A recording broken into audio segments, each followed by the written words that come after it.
amen. Isang mapagpalang tanghali po sa atin lahat. Amen. Sa lahat ng mga nanonood sa atin sa TBL, The Baptist Lands, ay magandang tanghali po sa inyo. Sa lahat ng mga viewers natin, Luzon, Visayas at Mindanao. Sa aming area, sa Makati Central Family, magandang tanghali po. At tutok lamang po kayo sa lahat ng mga tatay. Ngayon ay Friday. Ito po sadyang intended para sa mga tatay sa lahat ng nariyan, sa mga nagtatrabaho, sa mga nagtatanghalian sa kanilang tahanan. Ang programang ito ay para po sa atin mga tatay upang patuloy pang tayo ay maturuan upang sa ganoon mas mailid natin ang ating pamilya tungo sa ikaayos pa ng buhay ng ating mga anak at sa ikalulugod ng ating Panginoon. Amen. Magandang tanghali po. At sa ngalan ng ating pastor, si Pastor Hill Laurena, kami ni Brother Conrad ay narito upang maging pagpapala po, mga kapatid, para sa inyo. Amen. So magandang tanghali po. Brother Conrad, pwede kang bumate. Good morning, magandang tanghali na po sa inyo pong lahat at salamat sa Panginoon at nandito po tayo sa The Baptist Lunch. Salamat sa ating mahal na pastor at muli na pahintulutan na maging blessing po para po sa inyo. Kaya kayo pong mga nandiyan sa inyo pong mga tahanan ay mag-tune in na po kayo at ipasa nyo po yung link na ito sa mga po ninyo, sa mga kaibigan po ninyo na alam nyo na nangangailangan ng ganitong klaseng programa, no? Kaya pampamilya po itong programa na ito, kaya inaasahan po namin na buo kayong pamilya ang nanonood ngayong araw po na ito. Although ngayon po ay pangtatay, pero mas maganda marinig ng buong pamilya ang mensahe na ito para po sa inyo, no? Again, isang mapagpalang tanghali po sa inyo pong lahat. Good morning, good afternoon po sa ating mahal na pastor, Pastor Hill. At and also good afternoon Sir Rudy at sa mga kasamahan po natin na nandito, yung mga natin dito, operators natin dito. Good afternoon po sa inyo lahat. Alright, sige po, Sir Rudy. Bro, batiin ko lang itong mga tatay na mga masusugid yan, nakikinig at sumusubaybay sa ating programa. Nakita ko rito kanina ang ating mission pastor doon sa aking pinuntang kagabi. Mga kapatid, doon sa 13 Martires. Yan, magandang tanghali po sa inyo, Pastor Jeder, at sa inyong mga miyembro dyan. Magandang tanghali. Kay Brother Gabriel Pacba. Kita mo andyan, no? At saka si Abraham. James Dayayon. Yan. Magandang tanghali po. Sir Cesar, nandiyan na Sir Cesar. Ay, siyempre, hindi mawawala yan. Si Brother Ruel Ariola. Royo, nandyan. Si Brother Joji, ang kapartner yan ni Brother Cesar lagi.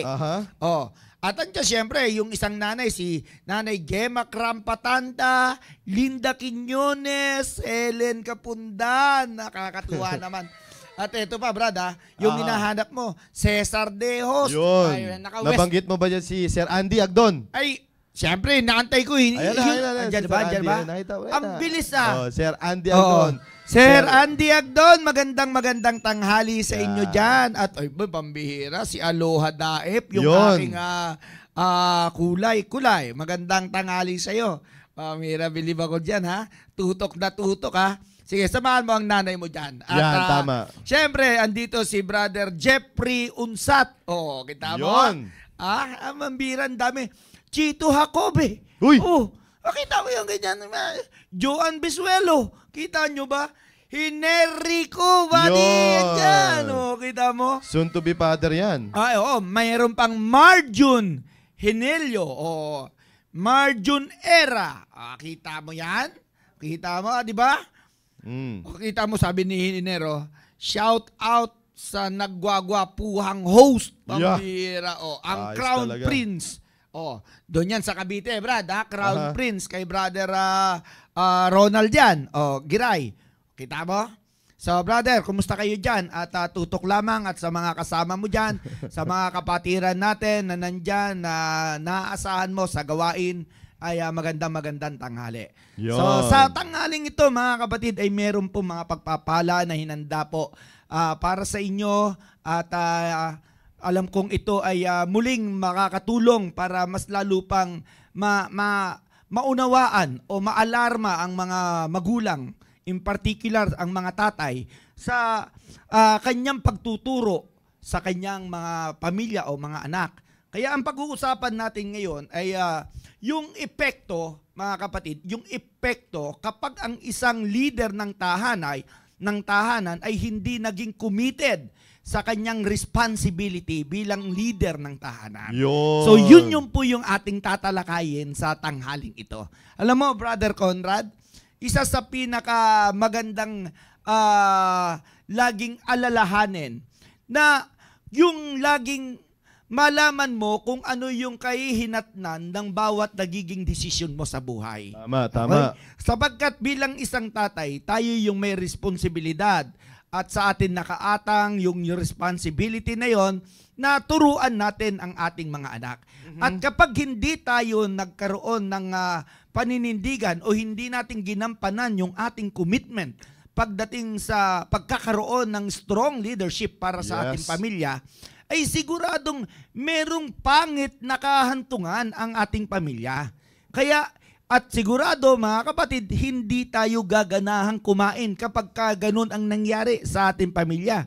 Kaya masasabi ko na maging aware ang mga tatay na gampanan nila ang kanilang mga tungkulin bilang magulang o bilang leader ng tahanan sa loob ng pamilya. Amen? So, basahin natin itong ating text dito sa Ephesians chapter 6 in verse number 4. Yan. Abay, napakaganda. Ang sabi dyan, "And ye fathers, provoke not your children to wrath, but bring them up in the nurture and admonition of the Lord." Yun. Amen? So, dito, Brother Condor, makikita natin na talagang sa tatay, inatas yung responsibility na talagang dapat niyang i-lead ang kanyang pamilya. Yun. Okay? So makikita natin dito, matibay yung talatang ito that the fathers should lead their children to bring them up into the nurture and admonition of the Lord. So tayo mga tatay ang magtuturo talaga sa kanila. Yeah. Pero how about kapag nag-fail tayo sa pagganap sa ating responsibility pagdating sa bagay na yan? Magandang tanong yan, sir. Magandang tanong yan. Nag-i-expect ka eh.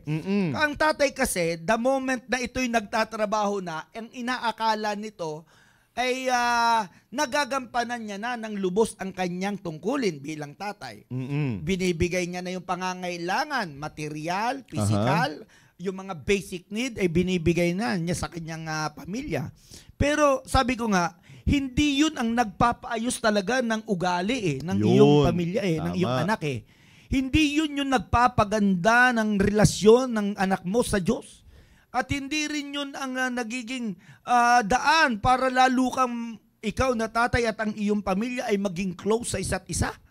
Kundi talagang kakailanganin talaga natin bilang tatay na turuan talaga natin ang ating mga anak na ilapit sila sa Panginoon. Kailangan talaga nating ibigay sa kanila ang prinsipyo na nagmumula sa salita ng Diyos. Sapagkat dito inatas sa atin ang bagay na yan. Ako, sabi ko nga, kung hindi dahilan sa salita ng Diyos, una, yung sarili ko hindi ko matuturuan na maging mabuti o maging maayos. Tama, Sinisiguro ko mga kapatid na kung hindi dahilan sa salita ng Diyos na aking pinanghawakan, ay baka hanggang ngayon, nandoon pa rin ako sa kalagayan na mismo ang magulang ko ay hindi ako may pagmamalaki. Makikita ko talaga magdudulot lamang ako ng kalungkutan sa aking magulang. Bakit? Kasi hindi ko tinatahak ang tamang landas na gusto ng Panginoon sa buhay ko.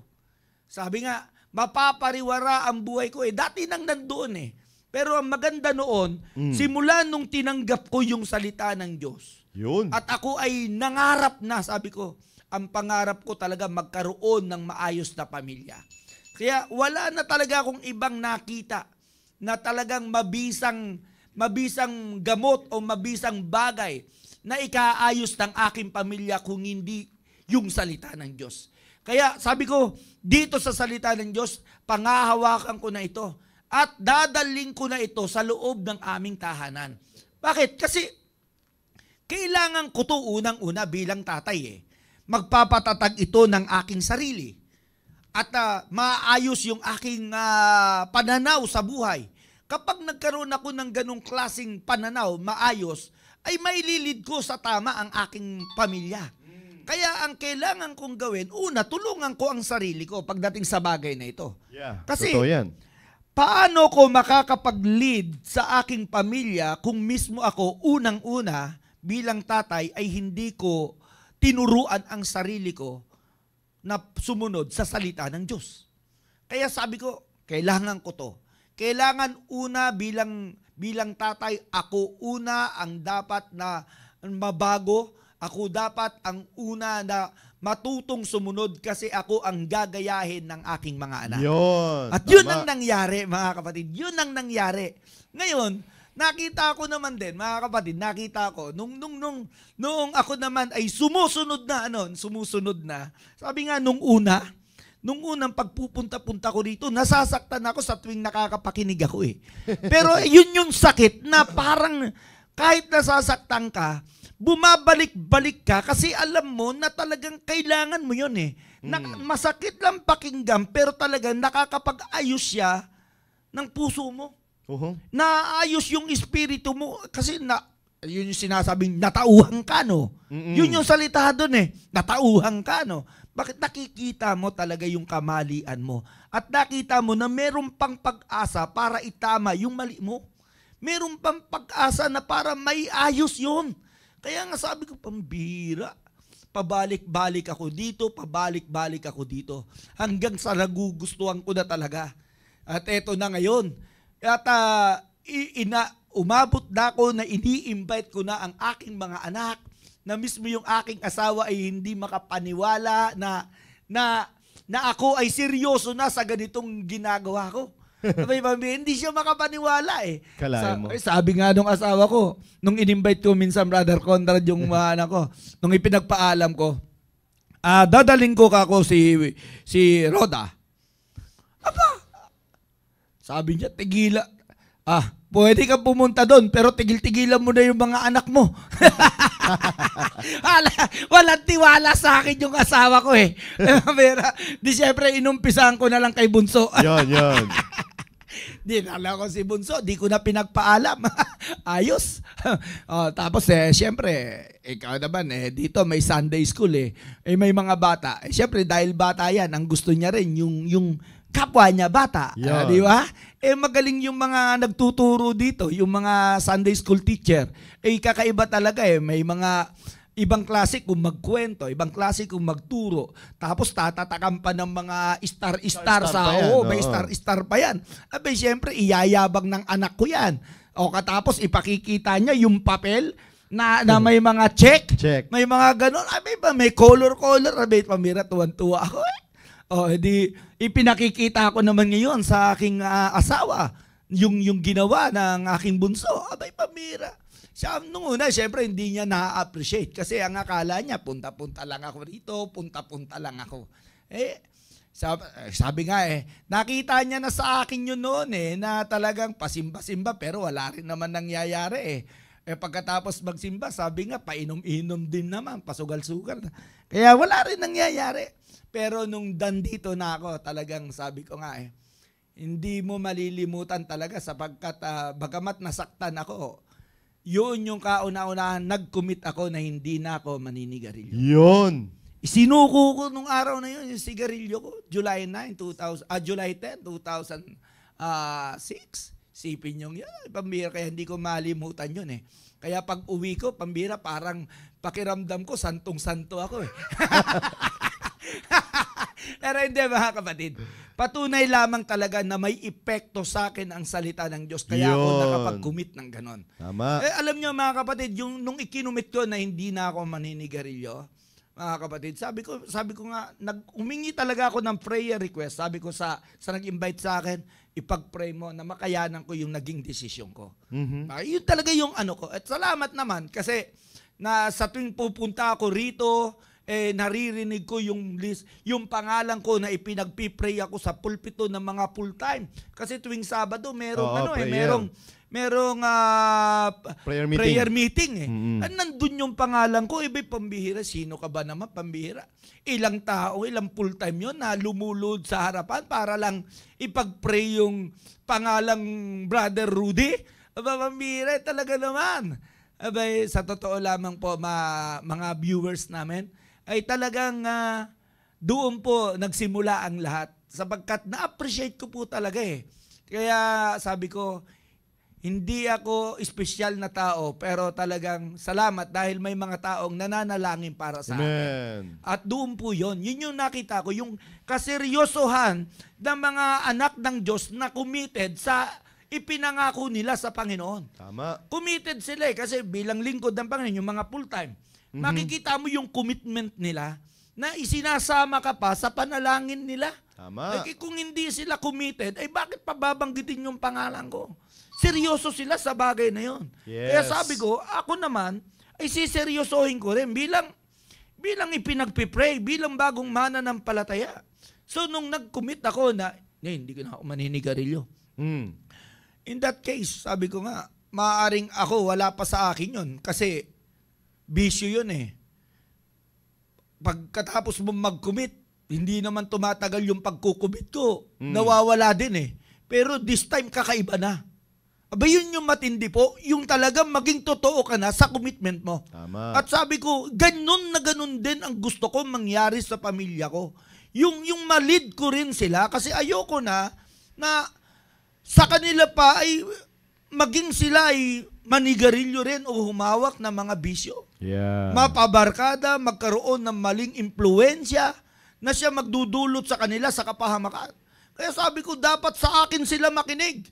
At kung makikinig sila sa akin, sabi ko, dapat may pakita ko rin nawa sa kanila na magandang halimbawa rin ako bilang pinakikinggan nilang magulang. Right. At hindi lang salita, nasasabihin mo, ay, huwag ka maninigarilyo. Tapos nakikita, ikaw naninigarilyo. Yeah. So, sabi ko, hindi ganun. Dapat makita sa akin na ako ay maging magandang halimbawa.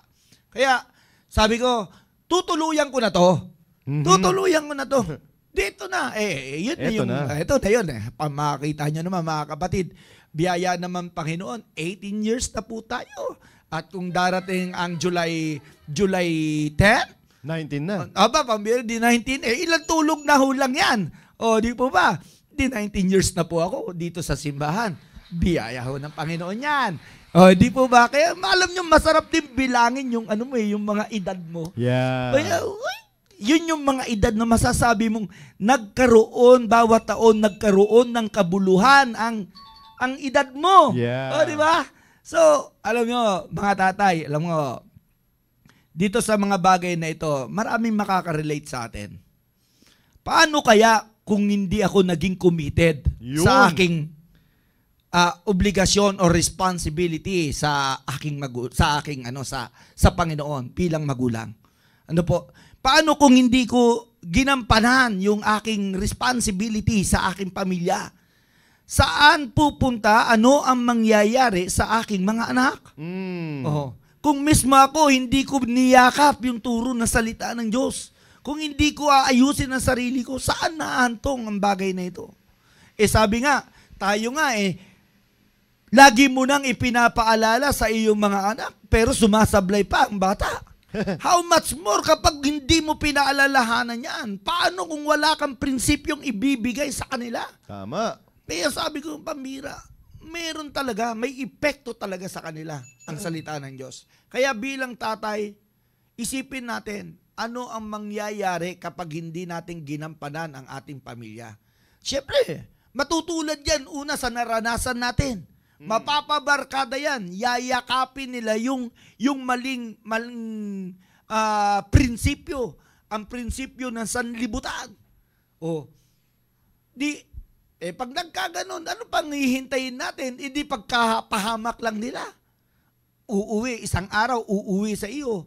Ang sabi, galing school, binigyan mo pa ng 200 baon. Mantakin mo, kabilin-bilinan mo pa. Huwag kang uuwi na hindi mo naubos ang baon mo. Ang bihira. Mag-taxi ka. Ang bihira, isipin mo Sa sobrang pagmamahal mo sa anak mo, katapos ipang-iinom lang, Yeah. ipang-bibisyo lang, hindi papasok sa school, sasama sa barkada, magmomol lang. Ang ba pambira? Paano kung babae yan? Yun. Oh, sabi nga, kung sa lalaki nga, lugi ka na. Lalong lugi ka kung babae yan. O, hindi po ba? Uuwi, double na. Pangit. Di po ba? Amen. Kaya alam nyo, mga tatay, sabi ko nga, sana nakikita natin yung kahihinatnan. Tama. Kaya nga maliwanag ang sinasabi ng Bible that ye fathers provoke not your children to wrath, but bring them up in the nurture and admonition of the Lord. So yun yung mga bagay na yan, mga tatay. Pero alam nyo, syempre, hindi naman po pwede ako lang puro salita rito. May partner din ako Pwede dito na, eh. Pwede na yan. Ano pwede na yan? Pwede na yan. Alam mo, Brother Conrad, sa ganitong klaseng usapin, sabi nga, ay hindi po pwedeng ako lang. Sapagkat kung ako ay pinagpala ng Panginoon, hindi maitatanggi na ikaw din naman ay pinagpala ng Panginoon. Amen? So, Amen. tulungan mo naman ako sa bagay na ito. Come on, Brother Conrad. Yeah, alright. Sige po. Pwede na yun eh. Ganda na nung nag-iinit na si Sir Rudy. Ako, maganda makapakinig ng ganyang klaseng mga patotoo, mga kapatid. Talagang bunga yan ng pagtitiwala sa salita ng Diyos. Kaya nga sabi nga ni Sir Rudy kanina no? Paano na lang kung hindi siya nagtiwala? Paano na lang kung hindi siya nagpatuloy? Paano na lang kung hindi siya nag-submit doon sa sa salita ng Diyos? Ano na lang kaya ang klaseng pamilyang meron na naman siya? 'Di ba? Hindi kaya isang pamilya na naman 'yon na problema sa lipunan? 'Di ba? Hindi kaya problema na naman 'yon sa isang barangay? Hindi na naman kaya problema na naman 'yon sa isang grupo ng syudad? Kaya nga lagi sinasabi ng ating mahal na pastor na ang buong akala ng napakarami ay kapag tayo ay naniwala sa salita ng Diyos, parang wala lang. Parang hindi na bibigyan ng halaga, ika nga. Parang ang buong akala ng isang tao na kapag ang salita ng Diyos, ang pinanguna mo sa tahanan mo, parang walang dating. 'Di ba? Parang imagine lang natin yun. Pero hindi nila naiisip na kapag ang isang tatay o ang isang leader ng tahanan naniwala sa salita ng Diyos at nanindigan sa salita ng Diyos, ay grabe yung impluwensya na pwedeng ibigay sa kanyang pamilya. Amen. Nakuha ninyo? Amen. At kapag na-impluwensya niya ang kanyang pamilya, grabe rin yung impluwensya doon sa isa pang pamilya. Yes, amen. Nakuha ninyo? Wow. Na yung isa Amen. pang pamilya na makakapag-impluwensya pa ng isa pang pamilya, Wow. nakikita nyo po yung epekto sa lipunan. Yeah, amen. Nakikita amen. nyo po yung epekto doon sa isang syudad na masasabi na natin na kapag ang isang syudad ay may takot sa Diyos at may respeto sa Diyos, mga kapatid, grabe ng pagpapala. Kaya just imagine, mga kapatid. Kaya nga, doon nga binabanggit ng Biblia kanina, doon sa sinasabi ni Sir Rudy kanina, doon sa Ephesians chapter 6 and verse number 4, inatasan talaga ang tatay, hindi nanay Inaddress talaga dyan yung tatay. Amen. Na alin?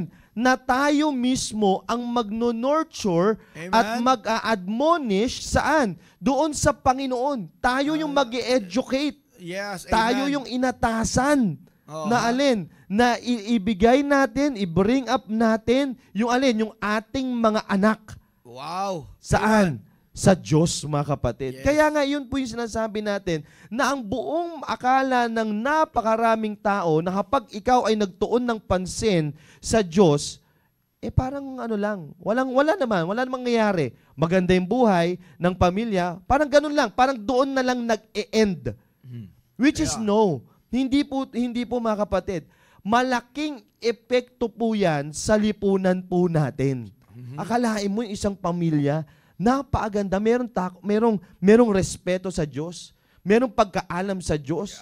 Yung isang pamilyang yon, na yung isang anak mo na yon ay magbubunga rin ng anak. Yun. Ang bihira. Nakikita niyo po ba yun? Yung iyong anak mo rin ay kung nakuha niya yung puso ng tatay, kunyari, for example, si Emilio, ito Yun, na lang. yan. Oh, ilang taon na si Sir Emilio, sir? Magto-28 na yan eh. Magto-28 na yan. Brother Conrad, magto-28 na. Gusto mo lang, paalala ko lang, magka-28 na siya. Oo, magto-28 na yan. Diba? July 8. July 8. Lapit na. July 8, Brother Conrad, 28 na yan. 28 na yan. Di ko inuulit, pero 28 na yan. Nakikita niyo po yun, sooner or later, sabi ko nga, yung anak niya na yun, ay magtatayo rin ng isang pamilya.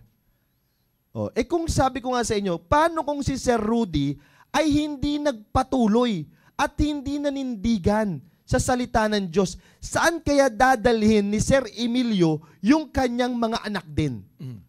Ganon din po ang i-question ninyo sa inyo pong mga anak. What if ikaw na nakikinig sa amin ngayon, ikaw, wala nang akong ibang kausap, ikaw ngayon, wag ka na tumingin sa likod mo. Wag ka na tumingin sa gilid mo. That's right, ikaw that's na right. ngayon, nakausap ko. Paano kapatid, kapag hindi ka pa maninindigan at magko-commit sa salita ng Diyos? Saan na lang kaya dadalhin nung bunga mo, nung anak mo, or yung pamilya mo? Saan na lang kanya niya dadalhin ang kanyang pamilya? Sooner or late, sabi ko, magkakapamilya po yan eh. Kaya nga sabi ko po sa iyo, napakahalaga ng binabanggit dito ng Biblia. I-nurture, i-educate natin ang ating pamilya. Saan? Sa Diyos. Educate them. Educate them about God. Kaya nga tayo po dapat bilang isang tatay, mag-commit tayo. Alright, ano ba ang patungkol sa Diyos? Ano ba yung meron sa Diyos? 'Di ba? Hindi naman diyan binanggit sa Biblia na i-educate natin ang ating mga anak patungkol sa business eh. Yan. 'Di ba? Hindi naman pinasubalian diyan na i-educate natin ang ating mga anak patungkol sa pera. Hindi, mga kapatid. Ang sinasabi diyan is bring them up in the nurture and admonition of the Lord. Yung pagkaalam, i-educate natin sila patungkol saan? Patungkol sa Diyos, mga kapatid. Amen. Kasi napakahalaga na ang isang pamilya ay merong salita ng Diyos. Merong pagkaalam sa Diyos. Napakahalaga po niyan. Tulad nga po nung sinabi ko rin, halos parehas din po kami ng testimony ni Sir Rudy. Almost the same po kami. Kaya nga, sabi ko, nung nalaman ko na ganito pala yung Diyos, hindi na ako umalis, kapatid. Hindi na ako umalis pa. Hindi na ako nagpatumpik-tumpik pa nung narinig ko ang ating mahal na pastor na talaga nagpipreach siya patungkol sa Diyos, patungkol sa anong pwedeng gawin ng Diyos sa akin, anong pwedeng gawin ng Diyos sa aking pamilya. Alright, eto na yon. This is it. Kinakailangan mong mag-commit na. Tulad din ng ginawa namin ni Sir Rudy. Amen. Nagsabi lang kami sa aming sarili, alright, eto na. I will commit myself na talagang dapat i-educate ko na at sama ko na ang aking pamilya saan? Sa church. Kasi wala nang pwede pang makapag-introduce sa atin patungkol sa Diyos, mga kapatid. Aside sa Word of God, sa Bible, mga kapatid. Kaya nga, napaganda nitong pinag-uusapan natin na ito na dapat nating dalhin, dapat nating i-admonish, dapat nating i-educate ang ating mga anak patungkol sa Diyos. Dapat 'yun, mga kapatid. Wag ka na magdalawang isip ma. You set aside the religion. Wag mo nang isipin na kasi Katoliko na kami. Kasi na kami talaga, Brad, talagang sagrado Katoliko na kami. Okay na kami dito. Tanong. Ang pinakatanong ko po sa inyo, from that na sinasabi mong sagrado Katoliko, nakilala mo na ba talagang lubusan ng Diyos? Yun ang pinakatanong po dyan eh. From that, kasi it's not about religion. Yan po lagi natin iisipin. Wag mo nang isipin na kasi ganito ka na eh. Hindi ka na pwedeng sumama sa mga ganitong klaseng mga samahan or ganitong klaseng sekta ng relihiyon. Wag mo na yun. Ang tanungin mo sa sarili mo, daan ba sa sinasamahan mo na yan? No? Diyan ba sa ganyang klaseng nakilala mo na ba talagang lubusan ang Diyos? Kasi kapag hindi pa, mga kapatid, ano nang mangyayari sa pamilya mo? saan mo na ngayon sila dadalhin? Saan sila ngayon patutungo? Saan mo na ngayon sila i-educate? Saan mo sila na-educate? Saan sila, ano yung pagkaalam pa nila? Kasi nga, napakatindi mga kapatid, kapag hindi natin na-educate ang ating mga anak patungkol sa Diyos. Sooner or later, pagdating ng problema, anong mangyayari? Ang bilis mag-commit ng suicide. Ang bilis magkaroon or gagawa ng sariling kapamaraanan. Napakahina. Napakahina Mahina ang loob. Oo. Wala silang kinakapitan eh. Wala silang hinihingan ng lakas.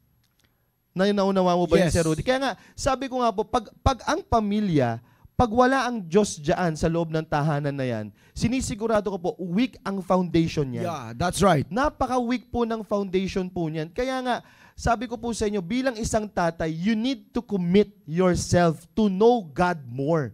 Bilang Amen. isang tatay, bilang isang tatay. Kasi ikaw yung leader eh. Ikaw yung inatasan. Hindi mo pwede, ito madalas kasi nakakalungkot bilang isang area leader at ikaw, area leader, at talaga nag-area tayo. Minsan pagyayain mo yung tatay, ay yung mga anak ko na lang. Yun. Madalas yan. Ay yung mga ano ko na lang, yung asawa ko na lang. Kasi wala naman siya ginagawa eh. Ay yung mga ano ko na lang, yung bunso ko na lang na anak, siya na lang ang sa mama muna. Ayan. Na-imagine nyo po yun mga kapatid. Kumbaga, naiaatang natin yung responsibility natin na i-educate dapat, maliwanag sa Biblia eh. Yeah. And ye fathers, tayo yung kinakausap po doon.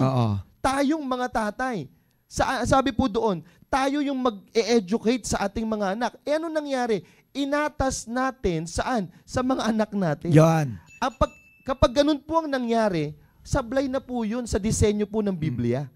Kasi narinig ng bata yung prinsipyo mula sa salita ng Diyos, and then yung magulang, yung tatay, hindi niya narinig at hindi niya nalaman. Kaya walang harmony pagdating sa loob ng tahanan. Tama, Sir Rudy. Magkaiba eh. Magkaiba. Kaya nga, again, tayong mga tatay, i-commit natin ang ating sarili na i-educate natin ang ating mga anak patungkol sa salita ng Diyos. Ang laging sinasabi niya, brother, hindi talaga ako marunong magbuklat ng Biblia. Mga kapatid, kaya nga tayo may gintong klaseng programa. Kaya nga tayo may gintong Baptist lunch eh. Kaya nga meron tayong young people. Kaya nga, ang gagawin na lang natin bilang isang tatay, anak, ito, panoorin mo ito. Yun. Anak, kaya nga tayo merong our family time with God. Yes, that's right. Diba, gagabayan natin. Ginagabayan namin kayo. Kung hindi man kayo marunong, gagabayan namin kayo. At least, kahit papaano, yung puso natin bilang isang tatay ay gusto nating mailapit ng ating mga anak. Saan? Sa pagkakilala sa Diyos. Yun. Alam mo, Brother Conrad, may confession sa akin na nangyari kahapon patungkol sa ganyang bagay. Ayan, maganda yan, Alam sir. mo, may isang tatay akong kausap kahapon lamang na talagang nakita niya yung sarili niya na kung paano siya nagkulang sa pagtuturo sa kanyang mga anak. Yun. Na kung saan mismo, sabi nga niya, nakakilala siya sa Panginoon, pero hindi niya pinagtibay yung kanyang pagkaalam at ang kanyang magandang relasyon sa Diyos. Wow. At ngayon, nagkaroon siya ng pamilya at lumaki yung kanyang mga anak, 4, 2 lalaki at 2 babae. And then, andoon, nakikita ng kanyang mga anak na siya'y umiinom din, nagdadala siya ng mga kainuman sa tahanan, hanggang sa lumaki yung bata, katapos, ginaya na rin yung kanyang ginagawa. Yun lang. Hindi na rin niya masita, hindi na rin niya mapagsabihan, kasi nakikita sa kanya ng mga bata yung ginagawa niya rin. Yun yung mahirap doon eh. Pero dumating naman ang realization sa kanya na dapat niya na talagang bigyan ng panahon ang salita ng Diyos. Sabi nga niya, pambira, ang dating plano ko ay ang daling ko lang ang aking mga anak at sila na lang. Pero ako, hayaan ko na magtrabaho ako. Pero nakita ko, sabi niya, nakita ko talaga ang kakulangan ko eh. Yeah. Pero nung unti-unti kong inayos yung sarili ko, nagkaroon ako ng involvement sa Panginoon. Nakita rin ito ng 2 kong anak na lalaki.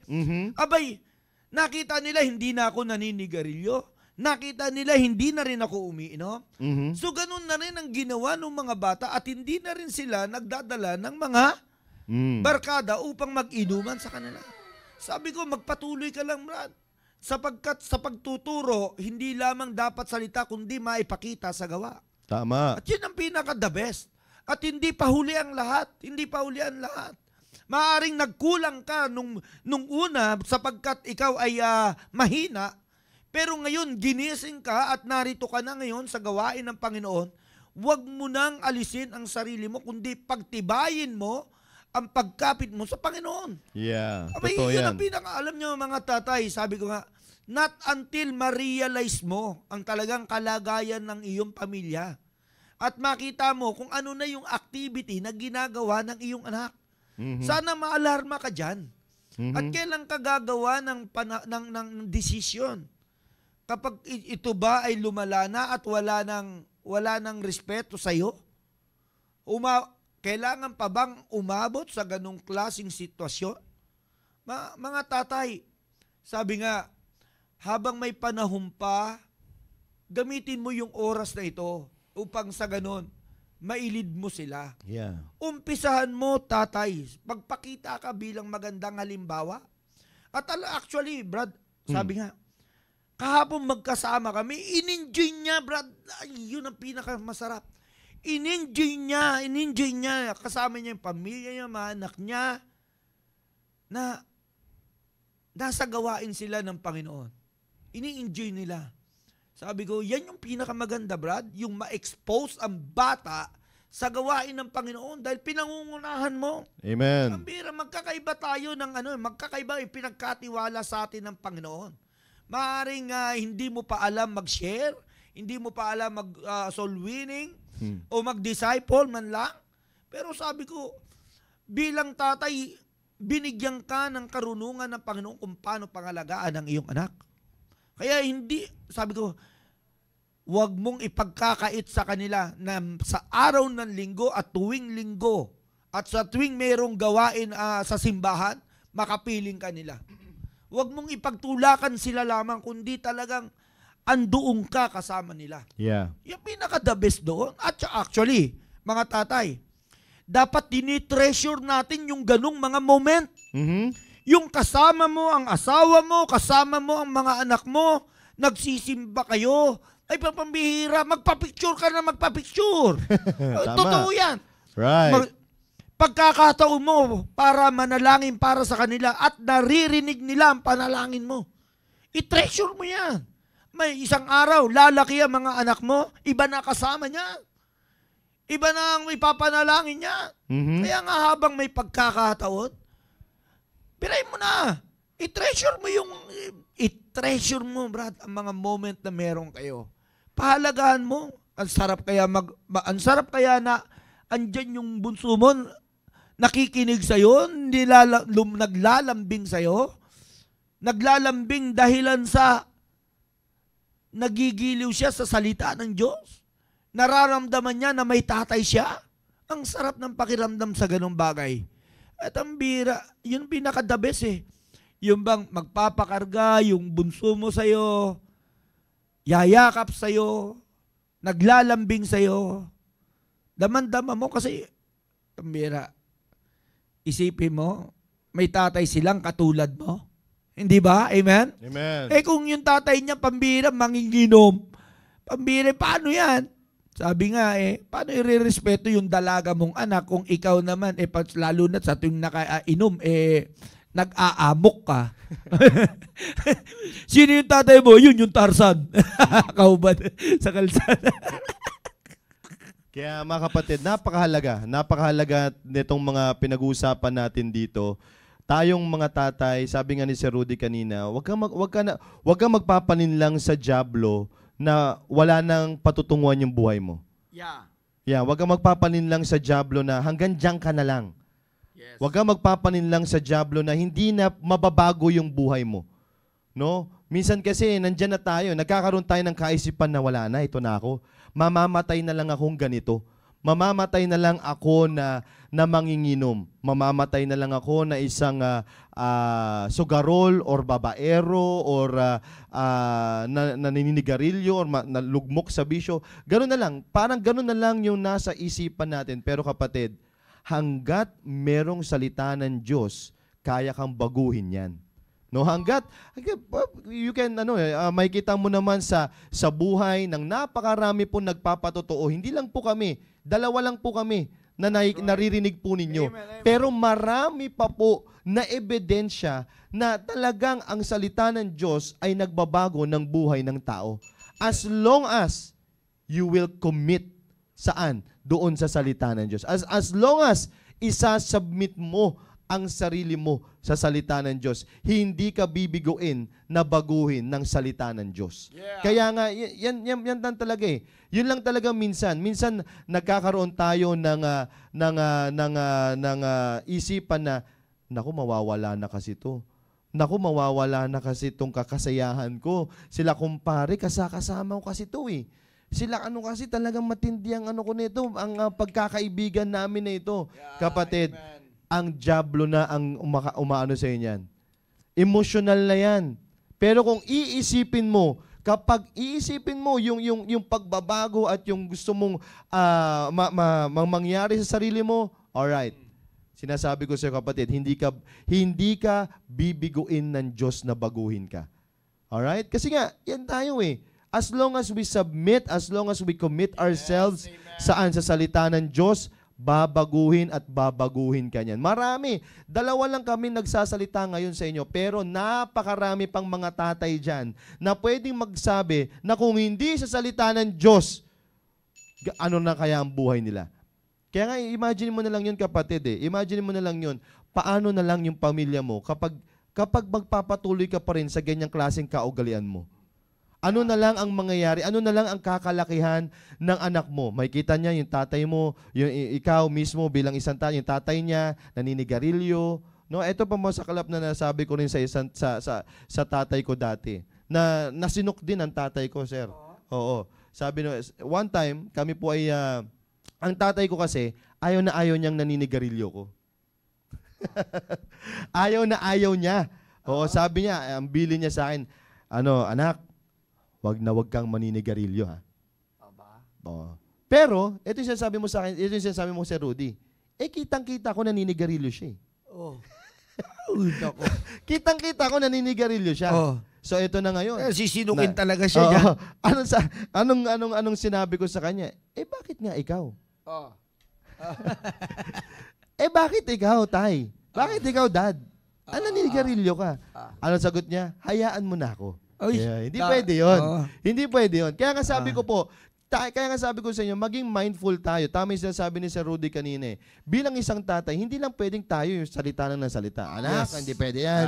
Anak, hindi pwede yan. Anak, hindi pwede yung ganun. Dapat tayo mismo, tayo manggaling mismo sa ating sarili, tayo yung maayos na example na alin, hindi natin ginagawa yun. Hindi natin ginagawa yun. Kaya nga sabi ko po mga kapatid, napaka-importante talaga na tayong mga tatay ang siyang mag-educate patungkol sa Diyos. Kasi alam niyo po mga kapatid, as long as ang ating mga anak ay puspos at alam nila kung anong meron sa Diyos natin, I'm telling you, kakaibang pamilya ang meron po tayo.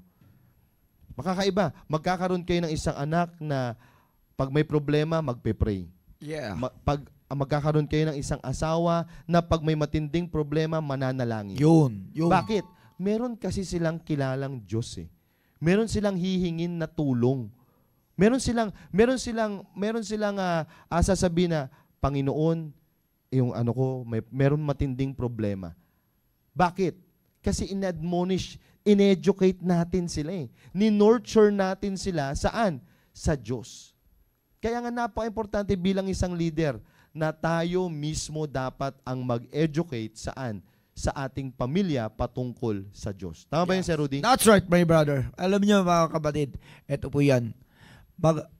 Malaki po ang pagkakaiba ng godly living sa worldly living. Malaki po ang pagkakaiba. At kung meron man disenyo ang Panginoon para sa kanyang mga anak, sa kanyang mga nilikha, yan ay ang mamuhay ayon sa kalooban ng Diyos. Mm. At mangyayari lamang yan kung mismo tayo mga tatay ay gagampanan natin ang ating malaking obligasyon sa kanila.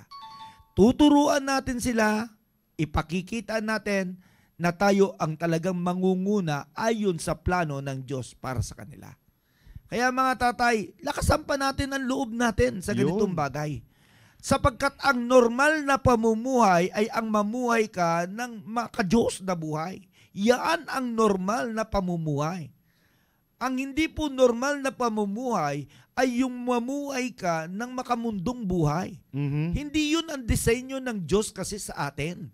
Ang disenyo ay ang mamuhay ka ng naaayon sa Diyos. Sapagkat doon natin masusumpungan ang totoong kasiyahan, ang totoong buhay na maganda. Amen? So yan po dapat ang tatandaan natin mga tatay. Alam nyo, ang oras tumatakbo. Sabi nga, bagamat ganito kaganda ang usapin, Tama. pero talagang ang oras ay tumatakbo. Pero salamat sa Panginoon kahit may ganitong oras lamang tayo, nakakapakinig pa rin tayo ng salita ng Diyos. Amen. Yan yung pinakamaganda ron. At mismo dapat i-treasure natin yung ganito. Kaya nga wag natin pagsawaan ang bawat programa ng ating simbahan. Sa ganito, tuwing Biyernes, mayroon pong The Baptist Lunch at disenyo para sa atin. Sabi nga, mapananay man, mga anak, sabi nga kung ito'y mag-tune in lamang dito sa programa natin, both lahat po ay pagpapala ang matatanggap. Amen? So, sa ngalan mga kapatid ng ating pastor na siyang author o talagang gumawa ng programang ito, ay talagang pasalamatan natin ang ating pastor sapagkat naisip niya ito para sa atin mismo. Okay? Naisip niya. Ganun siya binigyan ng wisdom para ma-feed ang mga anak ng Diyos. At sabi nga, ito, iisipin nyo ito, nare-remind tayo sa mga ganitong usapin. Kaya wag po natin baliwalain ang mga ganitong bagay. Hindi lamang sa pulpito naririnig ang prinsipyo ng salita ng Diyos, maging dito sa bawat programa natin, mga kapatid, sa FB Live. So, thank you so much sa inyo, sa lahat ng mga nanood. At nawa, ay nagdulot po kami ni Brother Conrad Amen. ng pagpapala po para sa inyo. Amen. So, Brother Conrad, paalam sir. tayo. Alright, kaya mga kapatid, ang pinakamaganda lang po dito, kasi sagana na tayo eh. Sagana tayo sa salita ng Diyos, sagana tayo sa mga reminders po na ito. Kaya tayong mga nakakapakinig na, no? Kahit tayong mga nakakapakinig na, wag mong sasayangin ito kapatid. That's right. Wag mong sasayangin. Ang pinakamaganda mo na lang gagawin, i-apply mo talaga ito sa iyong pamilya. Seryosohin mo ang pamilya mo. Yes. Seryosohin mo na talagang i-apply ang salita ng Diyos sa buhay mo. Kasi walang tao, walang pamilya na nagsisi dahil in-apply niya ang salita ng Diyos. Yeah. Wala. That's right. Walang makakapagsabi na isang tatay or isang nanay or isang young people na sabihin niya, sayang. Walang nagsabi ng ganun. That's right, Walang brother. nagsabi ng ganun. As long as i-apply mo ang salita ng Diyos sa buhay mo, I'm telling you, talagang merong magbubunga yan sa buhay mo. That's right. Amen. Tulad na lang, kung gusto mo na mangyari ang buhay ni Sir Rudy sa buhay mo at sa buhay ko, mga kapatid, i-apply mo lang. Simple lang naman eh. In-apply lang namin. Yeah. We just That's right. applied the Word of God sa aming buhay. Kung gusto mo mangyari yan, seryosohin mo. Kung ikaw lang nag-iisa ngayon, kapatid, na naninindigan sa salita ng Diyos, ipagpatuloy mo yan. Huwag kang susuko. Huwag kang susuko. Yan. Magpatuloy ka lang. Kung ikaw pa lang, kung hindi mo pa naakay yung asawa mo, huwag kang susuko. Yes. Huwag kang susuko. Kung ikaw pa lang young people, huwag ka pa rin susuko. Kayang-kaya yan ang salita ng Diyos. As long as i-apply mo ang salita ng Diyos, mamutawi ang salita ng Diyos sa buhay mo, sooner or later, kasama mo na yan. Amen. Nandyan na yan. Kasama mo na rin siya sa church. That's right. Akay-akay mo na rin yung maliit mo. Yun. Hawak-hawak mo na rin sa kamay yung Wow. asawa mo. Oh. Nananalangin na kayong buo sa simbahan. Oh, wow. Hindi man ngayon, hindi man bukas, hindi man sa as long as magtiwala ka sa salita ng Diyos, manindigan ka sa salita ng Diyos, Sinisigurado ko sa iyo, kapatid, sooner or later, buo na kayo ng iyong pamilya. Marami makapag-testify, kapatid. 13 years, 20 years niyang pinagpe-pray, 10 years, 5 years niyang pinagpe-pray, nakasama niya na rin niya sa church. Yan. Di ba? Hindi naman siya tumuklap sa salita ng Diyos. Ganon din ang gawin mo, kapatid. Ganon din ang gawin mo. Manindigan ka sa salita ng Diyos. Alright? Sige po, maraming salamat, Sir Rudy. Mamaalam na po tayo. Thank you so much po sa lahat ng mga tumutok sa atin, sa ating programang ito. At sa inyo mga tatay, sabi nga, tangkilikin ninyo ng mabuti ang inyong pamilya.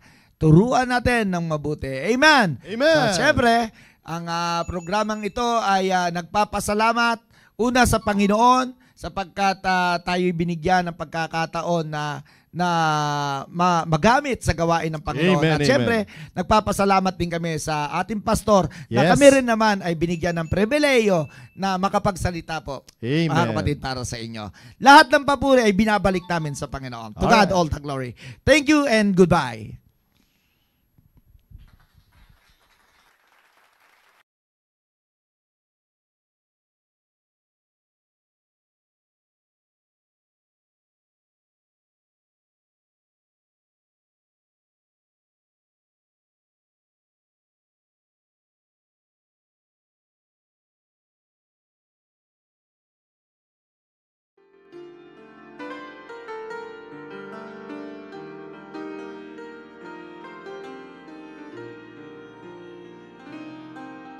Sadyang kay buti ng ating Panginoon, magtatapat sa habang panahon, maging sa kabila ng ating pagkukulang, biyaya niya'y patuloy na laan. Katulad ng pagsinag ng gintong araw, patuloy siyang nagbibigay tanglaw. Kaya't sa puso ko damdamin, katapatan niya'y aking pupurihin. Dakila ka, O Diyos, tapat kang ang tunay, magmula pa sa ugat ng aming lahi. Mundo'y magunaw man, maaasahan kang lagi, maging hanggang wakas nitong buhay.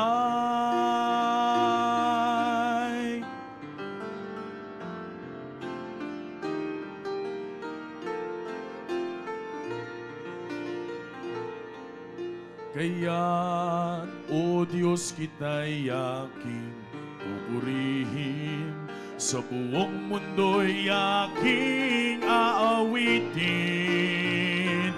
Nadakila ang iyong katapatan, pag-ibig mo'y walang hanggan. Dakila ka, O Diyos, tapat kang ang tunay, magmula pa sa ugat ng aming lahi. Mundo'y magunaw man, maaasahan kang lagi, maging hanggang wakas nitong buhay.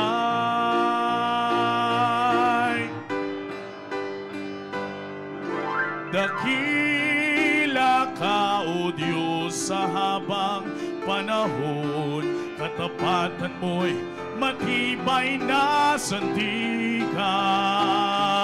Sa bawat bigati, tagumpay man ay naroon. Daluyan ng pag-asa kung kailangan iahon. Pag-ibig mo'y alay sa amin noon hanggang ngayon.